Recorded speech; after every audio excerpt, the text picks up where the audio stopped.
Musi river front project అవసరమా? అంత పెద్ద స్టాచ్యూ అవసరమా? పొద్దున్న లేచి నుంచి గాంధీజీ గారి ఫోటో నోట్ల మీద చూస్తూనే ఉన్నాం. అంత పెద్ద స్టాచ్యూ ఎందుకు? మూసీ రివర్ క్లీన్ చేయాలనుకుంటే, ఎక్కడైనా మురికి కాలువ క్లీన్ చేయాలంటే ఏం చేస్తారు? వాటర్ ఫ్లో అనేది అధికంగా పంపించడం జరుగుతుంది. దానివల్ల ఏం జరుగుతుంది?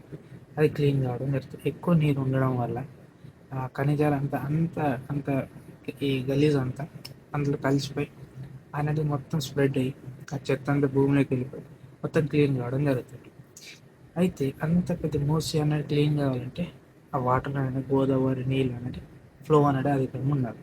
పోనీ అధికంగా ఫ్లో అయినప్పుడు ఏమవుతుంది? ఆ ఇళ్ళన్నీ మునిగిపోతున్నాయి అంటే అప్పుడు ఏం చేయాలి? సైడ్ కొంత వాటర్ పోకుండా ఏదన్నా కట్టాలి. అది చేయాలి. నేనేమన్నా డెవలప్మెంట్ అర్థంటే డెవలప్ అయ్యేలా, కానీ ఇంకొకరికి ఇబ్బంది కావద్దు. సడన్గా 450 మంది ఫ్యామిలీస్ వాళ్ళ ఇళ్ళని ఒక్కడిసారి డిస్మెంటల్ చేసి తీసేద్దామంటే ఏడుంటారు వాళ్ళు?